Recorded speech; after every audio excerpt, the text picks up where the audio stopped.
கர்த்தருடைய நாமம் மகிமைப்படட்டும். இந்த நாளிலும் ஆண்டவருடைய வார்த்தைக்கு நேராக நாம் கடன் செல்லுவோம்.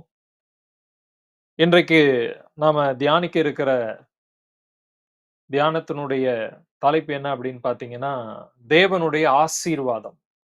தேவனுடைய ஆசீர்வாதம். தேவன் நம்மள எதற்காக இந்த பூமியில உண்டாக்கி வச்சிருக்கிறார் அப்படின்னு பார்த்தீங்கன்னா, ஆசீர்வாதமாய் இருப்பதற்கு. எதற்கு? ஆசீர்வாதமாய் இருப்பதற்கு. இந்த தேவனுடைய ஆசீர்வாதம் நீங்க நினைக்கிற மாரி நம்ம நினைக்கிற மாரி, இல்ல நம்ம இப்ப அனுபவித்துக்கிட்டு இருக்கிற மாரி, அப்படிப்பட்ட ஒன்று கிடையாது அது. தேவனுடைய ஆசீர்வாதம் டோட்டலி வித்தியாசமானது. வேற லெவல்ல இருக்கும் அந்த ஆசீர்வாதம். முதலாவது ஒரு காரியத்த புரிந்து கொள்ளணும். தேவன் மனுமக்களை தனக்காக உண்டாக்கினாலும், அவங்கள எப்படிப்பட்டவர்களாக இருக்க வேண்டும் என்று அவர் விரும்பினார்ன்னு பார்த்தீங்கன்னா, ஆசீர்வாதமா இருக்கணும் அப்படின்னு சொல்லி அவங்க விரும்பினாரு. அது என்ன பிரதர் ஆசீர்வாதமா இருக்கிறது? அப்படின்னு கேட்கலாம். ஆசீர்வாதம் 2 வகைப்படும். ஆனா இது 2மே தேவனிடத்திலிருந்து தான் நமக்கு வரும். வரணும். புரியுதுங்களா? மறுபடியும் சொல்றேன். ஆசீர்வாதம் அப்படின்றது 2 வகைப்படும். அவை 2மே தேவனிடத்திலிருந்து தான் வரணும். தேவனிடத்திலிருந்து வரணும்ன்றத விடவும், ஸ்பிரிட் ரெல்ம்ல இருந்து தான் அது நமக்கு வெளிப்படும். ஆவியிலிருந்து தான் அது நமக்கு வெளிப்படும். அத நீங்க நல்லா புரிந்து கொள்ளணும். சோ, ஃபர்ஸ்ட் பிளெஸ்ஸிங் என்ன அப்படின்னு பார்த்தீங்கன்னா, ஸ்பிரிச்சுவல் பிளெஸ்ஸிங். 2வது வேர்ல்ட்லி பிளெஸ்ஸிங். உலகத்தினுடைய ஆசீர்வாதம். நம்ம தான் என்ன பண்றோம்? இந்த 2 வகைப்படும் அப்படின்னு சொல்றோம். ஆனால் தேவனுடைய பார்வையில ஸ்பிரிச்சுவல் பிளெஸ்ஸிங் ஒண்ணு, பிசிக்கல் எர்த்லி பிளெஸ்ஸிங் ஒண்ணு அப்படின்ற செப்பரேஷனே கிடையாது. ஏன்னா, ஒரு மனிதன் ஆவிக்குரிய தேவனோடு இருக்கும்போது, அவன் ஆவிக்குரிய ரீதியிலே, ஆவியிலே பலப்படுத்தப்படுவான். அந்த ஆவியிலே பலப்படுத்தப்பட்டதனுடைய வெளிப்பாடு மாம்சத்துல வெளிப்படும். அந்த மாம்சத்துல வெளிப்படுறது தான் இந்த உலகம் பாக்குது. அதுக்கு பேரு தான் ஆசீர்வாதம் அப்படின்னு நம்ம சொல்றோம். நான் சொல்றது உங்களுக்கு புரியுதுன்னு நெனைக்கிறேன். உங்களுக்காக மறுபடியும் தெளிவா நான் சொல்றேன். ஆசீர்வாதம் 2 வகைப்படும்னு சொன்னேன். ஒன்று ஆவிக்குரிய ஆசீர்வாதம், இன்னொன்று மாம்சத்துக்குரிய ஆசீர்வாதம். இந்த 2 ஆசீர்வாதமுமே ஆவிக்குரிய ஒன்றிலிருந்து தான் நமக்கு கிடைக்குது. கிடைக்கணும். தேவன் ஆவியா இருக்கிறதுனால அவரோட நம்மளுடைய ஆவி இணைக்கப்படும் பொழுது, நாம் ஆவியிலே பலன் கொண்டு, ஆவியின் மூலமாக தேவனுடைய ஆசீர்வாதத்தை நம்மளுடைய வாழ்க்கையில பெற்றுக்கொள்ளுவோம். ஆவியிலே பெற்றுக்கொள்ளுகிறதை வெளிப்படுத்துது பார்த்தீங்களா? மாம்சத்துல வெளிப்படுது பார்த்தீங்களா? ஆமா. அதுதான் உலக ஆசீர்வாதம் அப்படின்னு சொல்லி சொல்லலாம். அப்ப நல்லா புரிந்து கொள்ளுங்க. இந்த உலகத்தினுடைய பார்வையில ஆசீர்வாதம் என்பது வெளிப்படையான ஒண்ணு. ஆனால் தேவனுடைய பிள்ளைகளாய் இருக்கிற நாம இன்று இரவு இந்த ஆசீர்வாதம் அப்படின்றத தெளிவாய் புரிந்து கொள்ளணும். அப்பதான் நம்ம என்ன பண்ண முடியும் அப்படின்னா, ஆசீர்வதிக்கப்பட்டிருக்கிறோமா? இல்ல ஆசீர்வதிக்கப்பட வேண்டுமா? இல்ல அந்த ஆசீர்வாதத்தை பெற்றுக்கொள்வதற்கு நான் என்ன செய்யணும் அப்படின்றது நமக்கு புரியும். இந்த உலகத்தினுடைய பார்வையில ஆசீர்வாதம் அப்படின்றது காரு, பங்களா, வசதி, வாய்ப்பு, வேலை, பணம், அக்கவுண்ட் பேலன்ஸு, நல்ல ரிச் லைஃபு, லக்ஸூரியஸ் வாழ்க்கை. புரியுதுங்களா? இது எல்லாமே. ஆனால் ஆவிக்குரிய ரீதியில இப்போ போய் அவங்க கிட்ட ஆசீர்வாதம் என்ன அப்படின்னு கேட்டீங்கன்னா, அவங்க என்ன சொல்லுவாங்கன்னா, ஸ்பிரிச்சுவல் ஜெபம் பண்றது, பைபிள் வாசிக்கிறது, இங்க ஸ்பிரிச்சுவல் கிஃப்ட்ல ஆப்பரேட் பண்றது, அப்புறம் ஆவியின் கனிகள்ல வந்து நம்ம வந்து பலப்படுறது. இதுதான் ஸ்பிரிச்சுவல் பிளெஸ்ஸிங். இது போதும் அப்படின்னு சொல்லி சொல்லுவாங்க. 2 பார்ட்டு இன்னைக்கு உலகத்துல 2 விதமான டீச்சிங், 2 விதமான மென்டாலிட்டி இன்னைக்கு கிறிஸ்டியானிட்டிலயே இருக்குது. அது என்ன அப்படின்னு பார்த்தீங்கன்னா, 1 எனக்கு பிசிக்கல் பிளெஸ்ஸிங் வேணும். அது மட்டும் போதும். அப்படின்னு சொல்லி ஒரு கேட்டகரி. இன்னொரு கேட்டகரி, எனக்கு ஸ்பிரிச்சுவல் பிளெஸ்ஸிங் மட்டும் போதும். ஏன்னா அதுதான் முக்கியமானது. இது எல்லாம் பாவம். இது எல்லாம் மோசமானது. இது எல்லாம் தேவையே கிடையாது. இது நம்மள தவறான வழியில வழி நடத்திடும். அதனால இந்த எர்த்லி பிளெஸ்ஸிங் நமக்கு என்ன வேணாம் என்ன எப்படிப்பட்டது? தேவையே கிடையாது. நம்ம ஸ்பிரிச்சுவலா மட்டும் தான் ஃபோக்கஸ் பண்ணணும்னு சொல்லி, ஒரு கேட்டகரி இந்த உலகத்தினுடைய ஆசீர்வாதத்த தேவனிடத்திலிருந்து அவங்கள பிரிக்கக்கூடிய ஒரு மோசமான காரியமா பார்க்குறாங்க. புரியுதுங்களா? ஒரு கேட்டகரி. இன்னொரு கேட்டகரி, உண்மையிலேயே நீ ஆசீர்வதிக்கப்பட்டிருக்கிறன்னா காமி. என்ன என்ன ஆசீர்வதிக்கப்பட்டிருக்க? உன்கிட்ட கார் இருக்கா? பங்களா இருக்கா? சொந்த வீடு இருக்கா? வசதி வாய்ப்பு இருக்கா? இந்த ஸ்பிரிச்சுவல் ஆசீர்வாதங்கள்லாம் வச்சுக்கிட்டு, சும்மா நான் ஆசீர்வதிக்கப்பட்டேன்னு சொல்லாத. நீ உண்மையிலேயே ஆசீர்வதிக்கப்பட்டிருக்கன்னா, அது வந்து வெளிப்படணும். வெளியில வெளிப்படலன்னா, அப்ப இதுதான் முக்கியம். நீ ஆண்டவர் உன்ன ஆசீர்வதிச்சிருக்கிறார் அப்படின்னா, அப்ப என்ன பண்ணும்? அது வெளியில வரணும். அப்ப அது வெளியில வரலன்னா, நீ ஆசீர்வதிக்கப்படல அப்படின்றது அர்த்தம். சோ, அதனால ஸ்பிரிச்சுவல் அவங்க ஃபோக்கஸ் பண்ண மாட்டாங்க. வெளியில நீ ஆசீர்வதிக்கப்பட்டிருக்கியா? அத வச்சு தான் உங்கள எடை போடுவாங்க. நீங்க வந்து நல்ல கிறிஸ்தவர். ஆ இல்லன்னா வந்து நீங்க ஏதோ ஒரு மோசமான ஒரு கிறிஸ்தவர். நீங்க ஆசீர்வதிக்கப்படல அப்படின்னு சொல்லி. சோ இந்த 2 கேட்டகரி தெளிவா புரிந்து கொள்ளணும். இந்த 2 கேட்டகரில நம்ம இருந்தோம் அப்படின்னா, ஒன்லி ஸ்பிரிச்சுவல் பிளெஸ்ஸிங் மட்டும் போதும். உலகத்தினுடைய ஆசீர்வாதம்லாம் தேவையில்ல அப்படின்னு சொல்ற கூட்டமா நம்ம இருக்கக்கூடாது. ஆனா, நம்மளுடைய நோக்கம், நம்மளுடைய கவனம் எதுல இருக்கணும்னா, ஸ்பிரிச்சுவல் இருக்கணும். அதே நேரத்துல எர்த்லி பிளெஸ்ஸிங் வேணான்னு சொல்லக்கூடாது. புரியுதுங்களா? சோ நான் முன்னாடி சொன்னது போல, ஆசீர்வாதம் அப்படின்றது ஆவிக்குரிய ஒண்ணுதான். ஆனா, அது ஆவியிலே பெற்று மாம்சத்திலே வெளிப்பட வேண்டும். மாம்சத்தில வெளிப்படலனா, இந்த உலகம் என்ன பண்ணாது? பார்க்காது. ஒரு உதாரணத்துக்கு, நீங்க ஒரு ஒரு தனியா இருக்கிறீங்க. உடனே ஒரு திருமணம் உங்களுக்கு நடக்குது. அப்போ மனைவி வராங்க. அப்போ மனைவி ஒரு ஆசீர்வாதம். கல்யாணம் ஆயிருச்சு. அது ஆகலன்னு வச்சுக்கங்களேன், ஆ அது ஒரு ஆசீர்வாதத்த அவர் இழந்துட்டாரு அப்படின்னு சொல்லுவாங்க.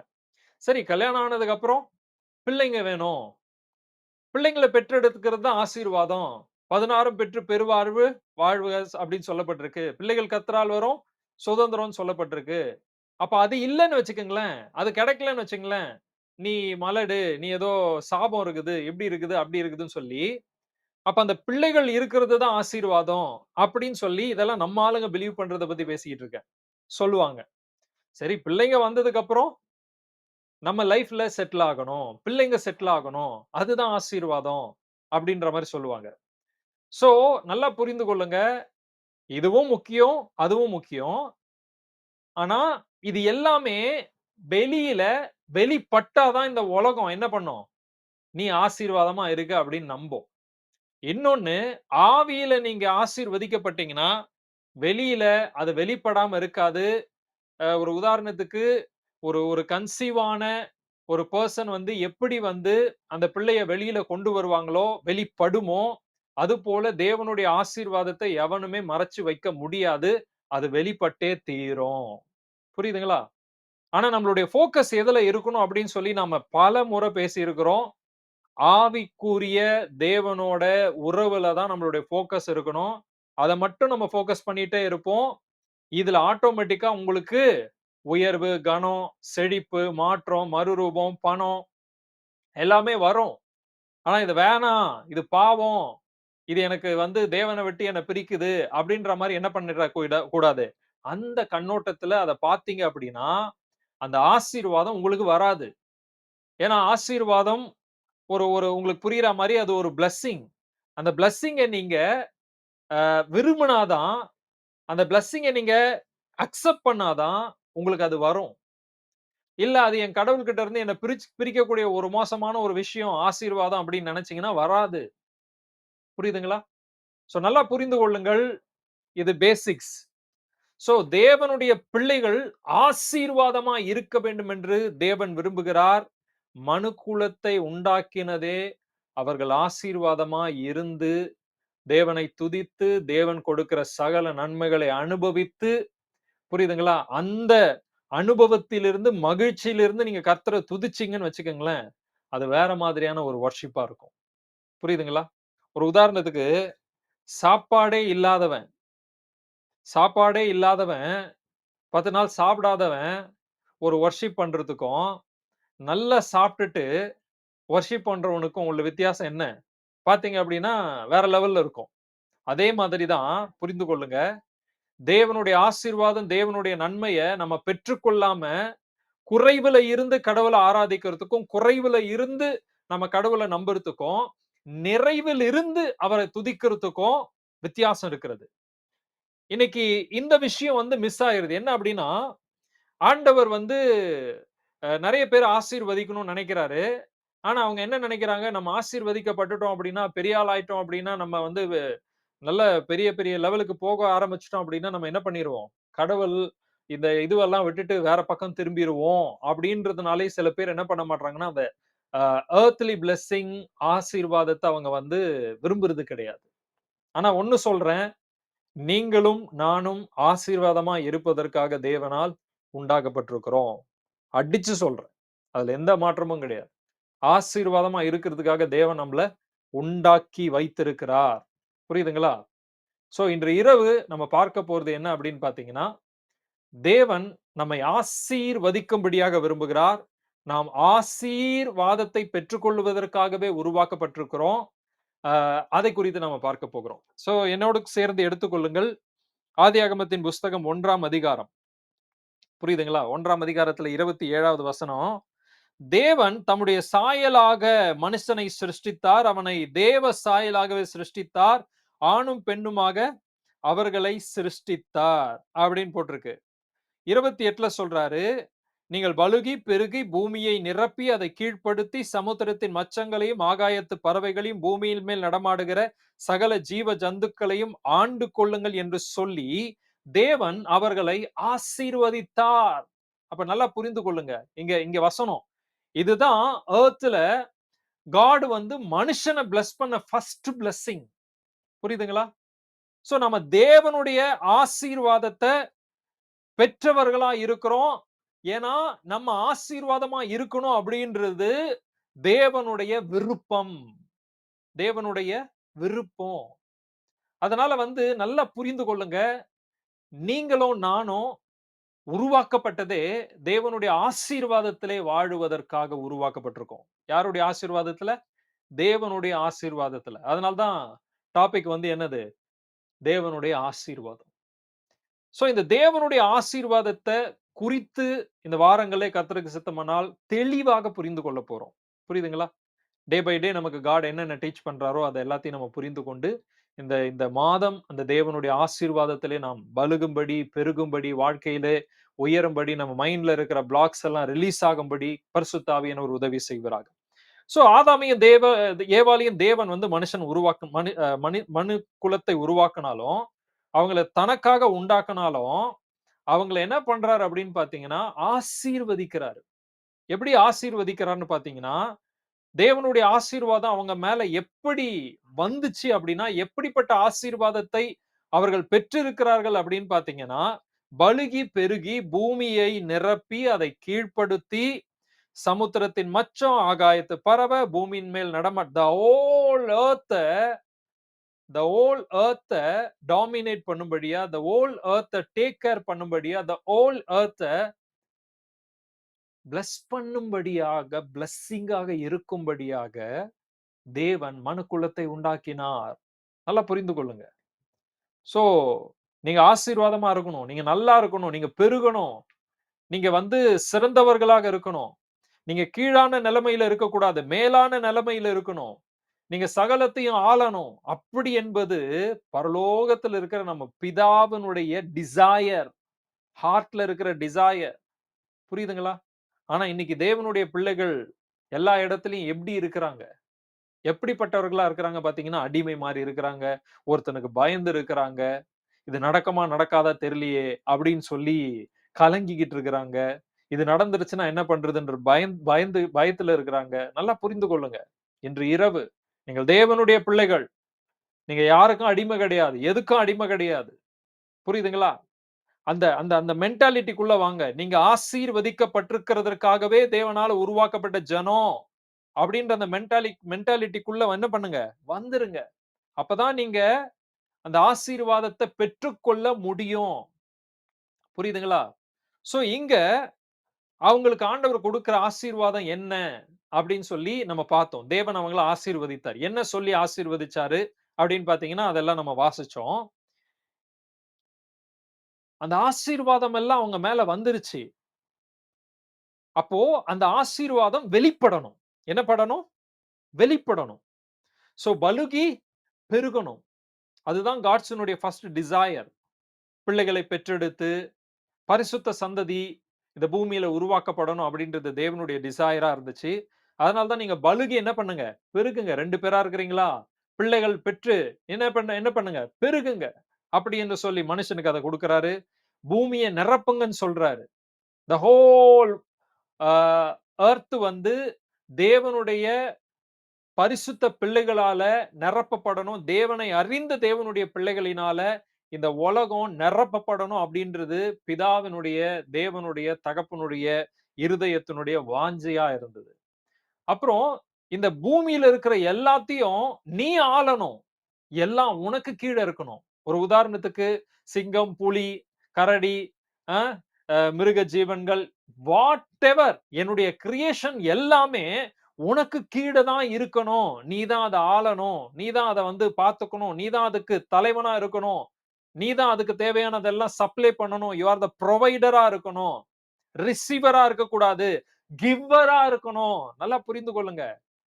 ஆதாமையும் ஏவாளையும் தேவன் அங்க இந்த ஆசீர்வாதங்கள் எல்லாம் சொல்லி உருவாக்குனார்ல. இதனுடைய ஹைலைட் என்ன அப்படின்னு பார்த்தீங்கன்னா, they are not receiver, they are the giver. They are the giver. அப்படிதான் ஆதாம் ஏவாள தேவன் ஆதியில வந்து அவங்கள அப்படிதான் உருவாக்குனாரு. ஏன்னா, பாருங்க நீங்க நிரப்புங்க, பலுகி பெருகுங்கன்றாரு. அப்பனா இவங்க என்ன பண்ணணும்? இந்த பூமிக்கு, இந்த எர்த்க்கு மனுமக்கள கொடுக்கணும். அப்போ ஒரு கிவரா இருக்கணும். அதுக்கப்புறம் பூமிய நிரப்பணும். அப்போ அதுல அவங்க இன்கிரீஸ் ஆகணும். அதுக்கப்புறம் அத கீழ்ப்படுத்தணும். ரூல் ஓவர் பண்ணணும். அப்புறம் எல்லாத்தையும் என்ன பண்ணணும்? ஆளணும். இதுதான் தேவனுடைய டிசையர். புரிந்து புரிந்து கொள்ளுங்களேன். அப்போ மனுஷன் வந்து ரிசீவரா இருக்கக்கூடாது. ஒரு சூப்பரான கிரேட் கிவரா சொல்லி ஏற்கனவே தேவன் என்ன பண்றாரு அப்படின்னா, மனுஷன வந்து ஆதியில அப்படி உண்டாக்கி வச்சார். புரியுதுங்களா? இந்த பிளெஸ்ஸிங்கினுடைய சீக்ரெட்ட நான் சொல்றேன். தயவு செய்து காணிக்கைய பத்தி பேசுறேன்னு நெனச்சுக்காதீங்க. த சீக்ரெட் ஆஃப் பிளெஸ்ஸிங் என்ன அப்படின்னா, நீங்க கிவ்வரா மாறுனா தாங்க கார்டனுடைய பிளெஸ்ஸிங் உங்க மேல ஓவர் ஃப்ளோ ஆகும். புரியுதுங்களா? நீங்க ரிசீவரா இருந்தீங்க அப்படின்னா, உங்களுக்கு வந்து கடைசி வரைக்கும் அந்த ரிசீவிங் மோடு தான் இருக்கும்.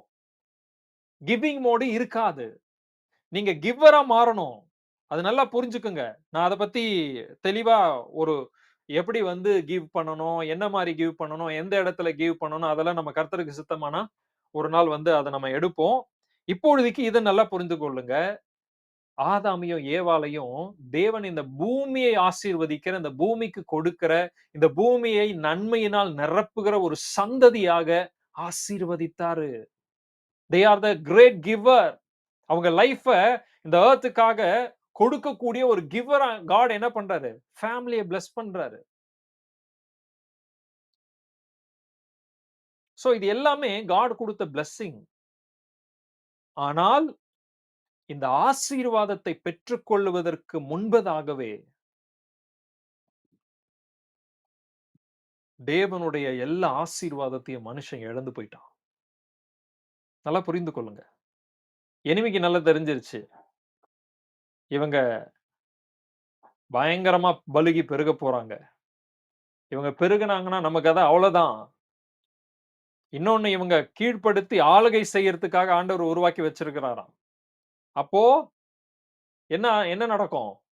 நம்ம எல்லாம் இவங்க கண்ட்ரோல்ல வந்துருவோம். எப்படி இயேசு வந்து பிசாச தொரத்துனாரோ எல்லாமே அண்டர் கண்ட்ரோல்ல வந்துரும். சோ நல்லா புரிந்து கொள்ளுங்க. இந்த ஆசீர்வாதம் வெளிப்படுவதற்கு முன்பதாகவே எனிமி இந்த ஆசீர்வாதத்துல ஒண்ண கூட மனுஷன் பெற்றுக்கொள்ளக் கூடாதுன்னு சொல்லி, மிக தெளிவா இந்த தேவனுடைய பிள்ளைகள வந்து வஞ்சனையில விழ செஞ்சு, தேவனுடைய ஆசீர்வாதத்தை இழக்க செஞ்சுட்டான். ஓகே. இது ஒரு பார்ட் இருக்கட்டும். இப்ப தேவன் வந்து இவங்கள ஆசீர்வதித்தார். தேவனுடைய ஆசீர்வாதம் நல்லா புரிந்து கொள்ளுங்க. எது தேவனுடைய ஆசீர்வாதம் அப்படின்றத நல்லா புரிந்து கொள்ளுங்க. தேவன் இவங்கள வந்து இவங்களுக்குன்னு சில காரியங்கள சொல்லி, இதுல நீங்க பிளெஸ் பண்றாரு. இதுல நீங்க வந்து என்ன பண்ணுங்க? ஆமா. பிளெஸ் பண்றாரு. பலுகி பெருகுங்க, பெருகுங்க, பெருகுங்க, பெருக்கம், பெருக்கம், பெருக்கம்.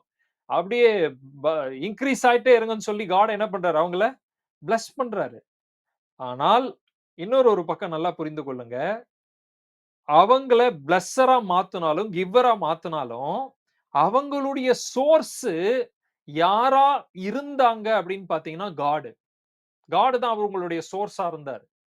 ஏன்னா, அவங்க சரியான கிவராகவும், சரியான பிளெஸ்ஸராகவும் இந்த பிளெஸ்டு பீப்பிள் ஆக கப்பிளா இந்த உலகத்துல அவங்க இருக்கணும் அப்படின்னா, அவங்க எந்த சோர்ஸ்ல இருந்து இதுல ஆப்பரேட் பண்ண முடியும் அப்படின்னா, காட்னுடைய சோர்ஸ்ல இருந்து தான் இத ஆப்பரேட் பண்ண முடியும். சோ, பிளெஸ்ஸிங்கினுடைய சோர்ஸ் என்ன அப்படின்னு பார்த்தீங்கன்னா, காட். அதனால தான் எனிமி என்ன பண்றான் அப்படின்னா, இந்த பிளெஸ்ஸிங் ஃப்ளோ எங்க வருது அப்படின்னா, எங்க இருந்து வருது அப்படின்னா, காட் கிட்ட இருந்து வருது.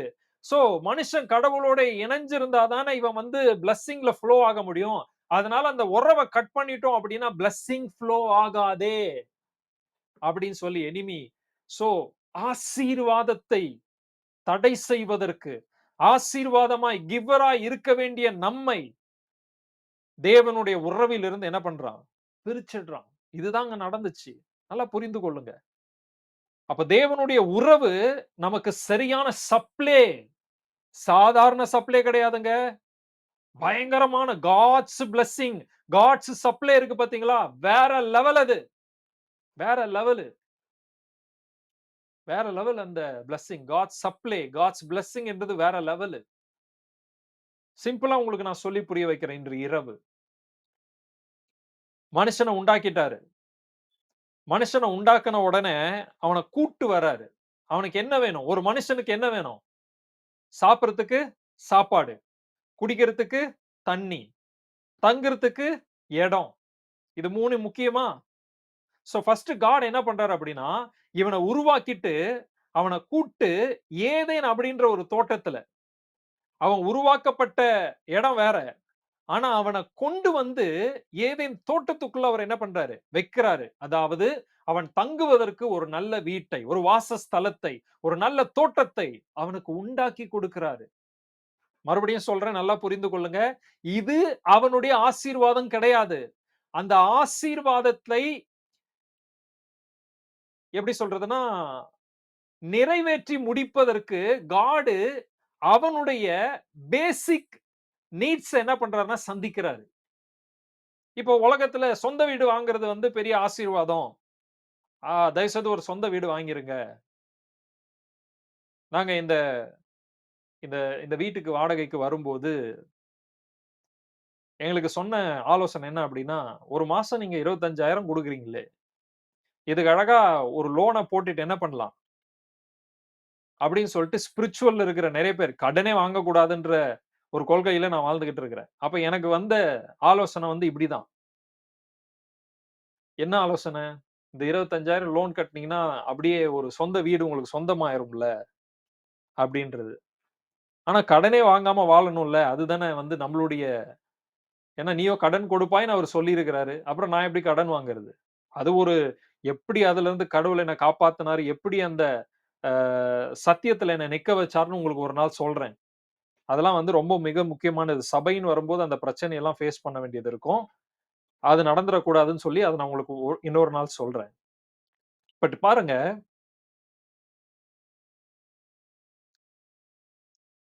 சொந்த வீடு வாங்குறது தேவனுடைய ஆசீர்வாதம் கிடையாது. That is basic need.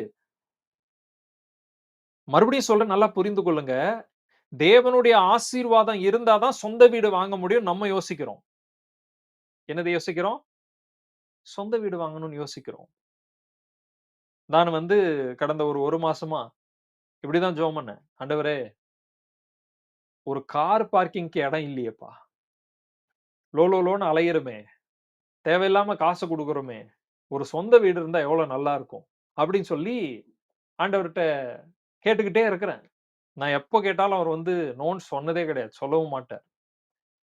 அப்ப இன்னைக்கு என்கிட்ட அவரு பேசினாரு.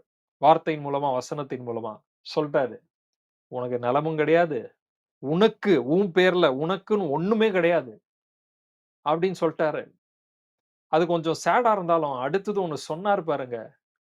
"நான் தான் உன்னுடைய நிலம். நான் தான் உன்னுடைய சுதந்திரம். நான் தான் உன்னுடைய ஆசீர்வாதம். ஐ அம் யுவர் பிளெஸ்ஸிங்ன்னாரு பாருங்க. வேற லெவல்ல இருந்துச்சு அது. வேற லெவல்ல இருந்துச்சு.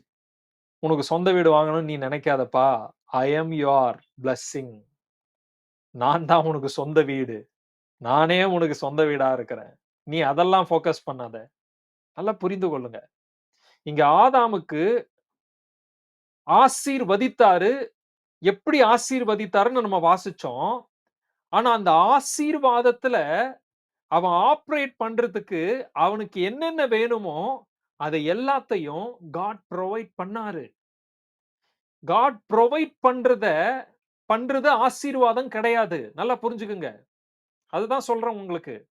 "பலுகி பெருகுனாரு." புரியுதுங்களா? அப்ப அவனுக்கு ஒரு வாசஸ்தலத்த குடுக்கணுமா இல்லையா? வாசஸ்தலத்த குடுத்தாரு. ஏதேன் தோட்டத்துல கொண்டு வந்து வச்சாரு. அப்போ அந்த வாக்குத்தத்தம், அந்த ஆசீர்வாதத்தினுடைய நன்மைகள் வெளிப்படணும் அப்படின்னா, இவனுக்குன்னு என்ன பண்ணணும்? தனியா பிரைவேட்டா என்ன பண்றாரு? ஒரு தோட்டத்தையே குடுக்குறாரு. தோட்டத்த கொண்டு வந்து அது உள்ள இவன கூட்டு வந்து கொண்டு வராரு. அது கர்த்தருடைய தோட்டம். அது தேவனுடைய தோட்டம். நல்லா புரிஞ்சுக்குங்க. குடுத்துட்டாரு. அப்ப நல்லா புரிந்து கொள்ளுங்க. வீடு நம்மளுடைய ஆசீர்வாதம் கிடையாது. That is God's basic blessing. Blessing கூட சொல்லக்கூடாது. புரியுதுங்களா? That is basic thing. வீடு அப்படின்றது பேசிக் திங். அத என்ன பண்றாரு? அந்த வாக்குத்தத்தம், அந்த ஆசீர்வாதம் வெளிப்படுவதற்காக இத குடுக்குறாரு. புரியுதுங்களா? நாங்க இந்த வீட்டுக்கு வரும்பொழுது, ஐயோ! 25,000 வாடகையாச்சே. முதல்ல வீடே கிடைக்கல. புரியுதுங்களா? அப்புறம் வீடு கிடைச்சிருச்சு. 25,000 ஆச்சே. எப்புட்றா குடுக்குறது? ரூ. 7,000 தானே வாடகை குடுத்துட்டு இருந்தேன் நானு. அப்படியே ட்ரிபிள் மடங்கு எகுறுதே. எப்படி சாத்தியம்? எப்படி முடியும்? அப்படின்னு யோசிச்சோம். அப்போ ஆண்டவர் சொன்னாரு, "என்னைய நம்பி ஸ்டெப் எடு. நான் பார்த்துக்கிறேன். நான் பார்த்துக்கிறேன். ஐ அம் யுவர் சோர்ஸ்" அப்படின்ற மாரி. இன்னைக்கு வரைக்கும் கிட்டத்தட்ட 3 வருஷம் கிட்ட ஆகப்போதுன்னு நினைக்கிறேன். ஆண்டவருடைய கிருபையினால ஆமா. என் பிள்ளைய வந்து யுகேஜி, 1 ஸ்டாண்டர்ட், 2ண்ட் ஸ்டாண்டர்ட் ஆமா இப்போ 3 வருஷம் ஆகப்போது அவரு. இந்த 3 வருஷமா காட்ஸ்னுடைய புரொவைட் இது பேசிக்கு. நல்லா புரிஞ்சுக்கங்க. ஆதாம் ஆதாமுக்கு ஆண்டவர் வாக்குத்தத்தத்த குடுத்திருக்கிறாரு. அந்த வாக்குத்தத்தத்தை நிறைவேற்றுவதற்கு என்னென்ன பேசிக்கா வேணுமோ, அது எல்லாமே அவர் குடுக்குறாரு. அந்த ஆசீர்வாதத்தை அனுபவிப்பதற்கு இது குடுக்குறாரு. இது தேவனுடைய ஆசீர்வாதம் கிடையாது. அந்த ஆசீர்வாதத்தை நிறைவேற்றுவதற்காக பேசிக் தேவைகள் சந்திக்கப்படுகிறது. நல்லா புரிஞ்சுக்குங்க. அப்ப என்ன நினைக்காதீங்க. உங்க மைண்ட் செட்ல இருந்து வீடு ஒரு பெரிய ஆசீர்வாதம். உலகத்தினுடைய பார்வையில வீடு ஒரு பெரிய ஆசீர்வாதம். தேவனுடைய பார்வையில வீடெல்லாம் ஒரு பெரிய விஷயமே கிடையாது. ஆசீர்வாதமும் கிடையாது. ஏன்னா அது ஆசீர்வாதம் லிஸ்ட்ல வராது. அது மனுஷனுடைய பேசிக். இத நீங்க தெளிவா புரிஞ்சுக்கணும். குடுத்துட்டாரா? ஏதேன் தோட்டத்துல கொண்டு வந்து வச்சாரா? கொண்டு வந்து வச்சுட்டு, அப்புறம் அவன என்ன பண்றாரு? அவனுக்கு சாப்பாடு குடுக்கணும். அப்ப அவன் அவன் 2:9ல சொல்றார். தேவனாகிய கர்த்தர் பார்வைக்கு அழகும், புசிப்புக்கு நலவுமான சகலவித விருட்சங்களையும் தோட்டத்தின் நடுவிலே விருட்சத்தையும் நன்மை தீமை அறியத்தக்க ஃப்ரூட்ஸ் காய்கறி, பழம் இதெல்லாத்தையும் காட் என்ன பண்றாரு? அடுத்தது அவனுக்கு என்ன வேணும்? சாப்பாடு வேணும். அப்ப சாப்பாடு அவர் என்ன பண்றாரு? புரொவைட் பண்றாரு. சாப்பாடு புரொவைட் பண்ணிட்டு, இந்த இடத்துல ஒரு சின்ன விஷயத்த செய்றாரு. என்ன அப்படின்னு பார்த்தீங்கன்னா, இவன் சும்மா சாப்பிட முடியாது, சும்மா சாப்பிடக்கூடாது. இவன் இந்த மரம், செடி, கொடி இந்த தோட்டம் இருக்கு பார்த்தீங்களா? இத பண்படுத்தி காப்பதற்கு. நல்லா கவனிங்க. தேவனாகிய கர்த்தர் இந்த மனுஷன ஏதேன்ற தோட்டத்த உண்டாக்கி, தாம் உருவாக்கின மனுஷனை அதிலே வைத்தார் அப்படின்னு போட்டிருக்கு. அப்போ தேவனாகிய கர்த்தர் இந்த மனுஷன என்ன பண்றாரு? அந்த தோட்டத்துல கொண்டு வந்து வச்சு, அவனுக்கு தேவையான உணவ பரிமாறுறாரு. அந்த உணவையும் அவனே எதுங்க? சோம்பேறி நம்ம காட் சோம்பேறி ஆக்குறவரும் கிடையாது. நல்லா புரிஞ்சுக்கங்க. ஒழை. ஒழைச்சு என்ன பண்ணு? அதிலிருந்து என்ன பண்ணு? நீ கையிட்டு செய் வேல. ஆனா நீ எங்க கையிட்டு வேலை செய்ற அப்படின்னா, என் தோட்டத்துல. நான் உன்ன வச்சிருக்கிற தோட்டத்துல நீ வேலை செய். நீ கையிட்டு செய்யும் வேலையெல்லாம் ஆசீர்வதிக்கப்படும். ஏன்னா அவன் எங்க இருக்கிறான்னா, கர்த்தருடைய தோட்டத்துல இருக்கிறான். அப்ப அவன் என்ன வேலை செஞ்சாலும், அது ஆசீர்வதிக்கப்படும். சோ, காட் வந்து அவனுக்கு தேவையான உணவ அடுத்தது குடுக்குறாரு. இன்றைக்கு நம்ம சாப்பிடணும்னு ஆசைப்படுறோம். சாப்பிடுறதுக்காக தான் ஓடி, ஓடி உழைச்சுக்கிட்டு இருக்கிறோம். ஆனா, நம்ம சாப்பிடுறதுக்கு தேவையான உணவு கடவுளுடைய ஆசீர்வாதம் நினைக்காதீங்க. That is God's basic needs. அது வந்து மனுஷனுடைய பேசிக் நீட்ஸ் காட் வந்து சந்திக்கிறாரு. புரியுதுங்களா? நல்லா புரிந்து கொள்ளுங்க. இதெல்லாம் வந்து நீங்க தெளிவா புரிஞ்சுக்கணும். தெளிவா இருந்திருக்கணும். ஐய்யயோ! ஆண்டவரே சாப்பாடு குடுங்க. ஆண்டவரே இத குடுங்க, அத குடுங்க. எத கேட்கணும், எத கேட்கக்கூடாது. ஆசீர்வாதம்னா என்ன? எது எதெல்லாம் ஆசீர்வாதம்ன்ற இந்த தெளிவு நமக்கு இருந்துச்சு அப்படின்னா, நம்ம காட் கிட்ட பேசுறது, காட அணுகுற அந்த விதமே வந்து வேற மாதிரி இருக்கும். இன்னைக்கு சாப்பாடு வேணும், வீடு வேணும், பணம் வேணும், இது வேணும், அது வேணும்ன்ற இந்த மைண்ட் செட்ல ஏன்னா அவங்களுக்கு உலக தேவைகள் இருக்கிறதுனால, அந்த தேவைகளுக்காக தான் தேவன தேடுறாங்க. பட் காட் என்ன சொல்றாரு அப்படின்னா, இது எல்லாம் பேசிக் நீட்ஸ் நான் பார்த்துக்கிறேன், நான் பார்த்துக்குவேன் அப்படின்றார். புரியுதுங்களா? ஆனா, இந்த ஆசீர்வாதங்கள், இந்த புரோவிஷன் இது எல்லாமே, இந்த பேசிக் திங்ஸ் எல்லாமே காடோட ஆதாம் வந்து இருந்ததுனால அவனுக்கு கிடைக்கிற காரியங்கள். ஏன் இது கொடுக்கப்படுது அப்படின்னா, அந்த ஆசீர்வாதம் வெளிப்படும்படி. அந்த வாக்குத்தத்தம் நிறைவேறும்படி. இவன் ஆசீர்வாதமா இருக்கும்படிக்கு. புரியுதுங்களா? அப்போ அடுத்தது என்ன குடுக்குறாரு? ஆமா, தோட்டத்துல கொண்டு வந்து வைக்கிறாரு. இடம் குடுத்துட்டாரு. அடுத்தது சாப்பாடு. பழம், ஃப்ரூட்ஸ் இதெல்லாம் வந்து என்ன பண்ணு? பண்படுத்தி என்ன பண்ணு? சாப்பிடு அப்படின்னு சொல்றாரு. ஓகே. இப்ப அதுக்கெல்லாம் என்ன வேணும்? தண்ணி வேணும்ல. அது எப்படி ஃப்ரூட்ஸ் அதெல்லாம் வரணும்னா தண்ணி வேணும்ல. அடுத்தது என்ன பண்றாரு? பெரிய ஆறுகள உண்டாக்குறாரு. அவனுக்கு குடிக்கிறதுக்கும் சரி, இந்த மரங்கள் வந்து செழிப்பா வளர்றதுக்கும் சரி, வாட்டர் நீடுன்னு காடு அப்பவே தெரிஞ்சுட்டு, என்ன பண்றாரு? தண்ணிய உள்ள கொண்டு வர்றாரு. அப்போ இந்த தோட்டத்துக்கு தண்ணீர் பாயும்படி ஏதேனிலிருந்து ஒரு நதி ஓடி அப்படின்னு போட்டிருக்கு. அப்ப ஏதேன் தோட்டத்துல நல்லா கவனிங்க. ஏதேன்ல ஒரு தோட்டம் இருக்குது. அந்த தோட்டத்துக்கு வந்து தண்ணீர் பாயணும்னு சொல்லி ஏதேன்ல இருந்து ஒரு நதி ஆண்டவர் கொண்டு வராராம். அந்த நதி தான் வந்து 4 பெரிய ஆறுகளா உருவாகிறது. ஆறுகள். தண்ணி வந்து ஒரு நதி வந்து ஆறா உருவாகுது. புரிஞ்சுக்குங்க. இதெல்லாம் வந்து பேசிக் திங்ஸ். மனுஷனுக்கு சாப்பிடுறதுக்கு, குடிக்கிறதுக்கு தண்ணி வேணும்ல. அப்ப காட் என்ன பண்றாரு அப்படின்னா, அந்த ஆசீர்வாதத்த அவர் குடுக்கிறாரு. ஆனா, இது ஆசீர்வாதம் கிடையாது. இது அந்த ஆசீர்வாதத்தை நிறைவேற்றுவதற்கான பேசிக். அதுல நீங்க நல்லா தெளிவா புரிஞ்சுக்கணும். சோ இப்படி எல்லாம் பண்ணிட்டு 15ல சொல்றாரு, தேவனாகிய கர்த்தர் மனுஷனை ஏதேன் தோட்டத்தில் அழைத்து கொண்டு வந்து, அதை பண்படுத்தவும், காக்கவும் வைத்தார். அப்படின்னு சொல்லிட்டு, அதுக்கப்புறம் தான் அவனுக்கு சாப்பிடறதுக்கு எல்லாத்தையும் புரியுதுங்களா? எல்லாத்தையும் புரொவைட் பண்ணிட்டு, இப்ப மனுஷன் என்ன பண்றான்? சாப்பிடுறான், எல்லாமே ஓகே ஆவுது. இப்ப அவன் தனியா இருக்கக்கூடாது அப்படின்னு சொல்லிட்டு, அடுத்தது என்ன வேணும்? பொண்ணு வேணும். அவனுக்கு வந்து மனைவி வேணும். சோ அந்த மனைவியை கர்த்தர் வந்து கொண்டு வருகிறார். வேதத்துல வசனம் சொல்லப்பட்டிருக்கிறது. மனைவியை கண்டடைகிறவன் நன்மையை கண்டடைகிறான்னு போட்டிருக்கு. அப்ப காட் என்ன பண்றாரு? மனைவி கூட இருக்கிறது நல்லது. ஏன்னா அது ஒரு நன்மை அப்படின்னு சொல்லிட்டு, மனைவியை புரியுதுங்களா? மனைவி ஒரு ஆசீர்வாதம் கிடையாது. நல்லா புரிஞ்சுக்குங்க. மறுபடியும் சொல்றேன். அந்த ஆசீர்வாதத்தை வெளியில கொண்டு வருவதற்கு மனைவி அவசியமா இருக்கிறதுனால, ஒரு பெண்ணை கொண்டு வந்து அ அவனுக்கு வந்து அந்த ஏவாளை வந்து மனைவியாக அவர் மாற்றுகிறார். அதை அவனுக்குள்ள இருந்து தான் அவர் எடுத்தார். நல்லா புரிந்து கொள்ளுங்க. அவனுக்குள்ள இருந்து ஏன் எடுத்தாரு? அது ஒரு பெரிய விஷயம். இப்ப நம்ம அத பத்தி இப்ப பேச முடியாது. பேசினா அப்படியே டைவர்ட் ஆயிருவோம். சோ நல்லா புரிந்து கொள்ளுங்க. Adam uh God is the first source. நல்லா புரிந்து கொள்ளுங்க. God is the first source. Everything comes from God. புரியுதுங்களா? அதுக்கப்புறம் இப்ப இவன் யாரு அப்டின்னா கிவர். நல்லா புரிந்து கொள்ளுங்க. Adam is a great giver. அவன் கிவரா நல்லா புரிந்து கொள்ளுங்க. God is the great giver. தன்னுடைய ஜீவ சுவாசத்த அவனுக்கு குடுத்தாரு. God is a great giver. இப்ப மனுஷனையும் கிரேட் கிவரா அவர் மாத்துறாரு. எப்படி தெரியுமா மாத்துறாரு? அவனுக்கு தேவைப்படுற அந்த பெண்ண ஸ்திரீயானவள வெளியில இருந்து உருவாக்க முடியாதுன்னு கிடையாது. கொண்டு வர முடியாதுன்னு கிடையாது. ஆனால் காட் என்ன பண்றாரு? அவனுக்கு உள்ள இருந்து வெளியில கொண்டு வராரு. அதாவது அவனையும் ஒரு கிவ்வரா மாத்துறாரு. என்னுடைய சரீரத்துல இருந்து ஒரு பகுதிய நான் குடுக்குறேன். குடுத்து நான் அவள உருவாக்குறதுக்கு நான் வந்து சம்மதம் தெரிவிக்கிறேன்ற மாரி, ஆடம் வந்து எப்படி காட் ஒரு பெரிய கிவ்வரா தன்னுடைய ஜீவ சுவாசத்த மனுஷனுக்கு குடுத்தாரோ, மனுஷன் தன்னுடைய விலா எலும்பை மனுஷியாக உருவாவதற்கு தேவனுக்கு அவன் குடுக்குறாங்க. காட்க்கு அவன் குடுக்குறான். புரிஞ்சுக்குங்க. இதெல்லாம் சாதாரண விஷயம் கிடையாது. ஏன் வந்து உள்ள இருந்து எடுத்தாரு அப்டின்னா, இந்த கிவிங். ஏன்னா இந்த பிளெஸ்ஸிங்க்கான சீக்ரெட்டே இந்த கிவிங் தான். சோ கடவுள் குடுத்தாரு. அதே மாதிரி நீ என்ன பண்ணு? குடு. நான் உனக்கு உயிர் குடுத்தேன்ல. நீ எலும்ப குடு. நான் உனக்கு சுவாசத்த குடுத்தேன்ல.